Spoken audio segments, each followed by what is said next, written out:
आमा अनि भोलि माघे सङ्क्रान्ति कसरी मनाउनु हुँदैछ त तपाईँ?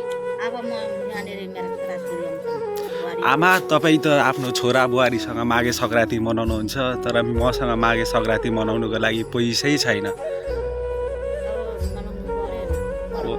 आमा अब तपाईँ अलिकति मलाई तिलको डल्लो दिनु, अर्को आमासँग म बुझाको डल्लो, अर्को आमासँग तरुलको डल्लो मागेर खान्छु। आमा अब के गर्नु, यस्तै परे मेरो अवस्था, गरिबीले पनि रुवाउँछ।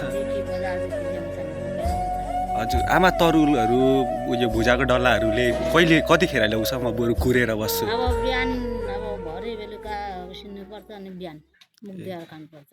मुख धोएर आमा? आमा त अब मसँग त नुहाउने साबुनको पैसा पनि छैन। अब म चाहिँ होइन अब खोलामा जान्छु होइन, खोलामा गएर नुहाउँछु होइन आमा, अनि तरुलको डल्ला खानु तपाईँको घरमा आउँछु।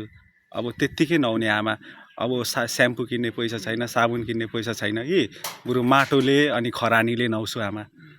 अब तपाईँ त माघे सङ्क्रान्ति मनाउनुहुन्छ, अब म चाहिँ त्यसरी नै मनाउँछु होइन आमा। अब पैसा भएन भने अलिक गाह्रै हुन्छ, हो कि होइन त आमा?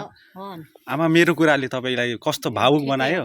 मेरो कुरा अलिक दुःखजनक छ कि छैन? दुःख त अब सबैलाई हुन्छ। हजुर आमा। दुःख बेगर त मान्छे नै हुँदैन जम्मै। कहाँ गएको? हजुर किन? मेरो नातिहरू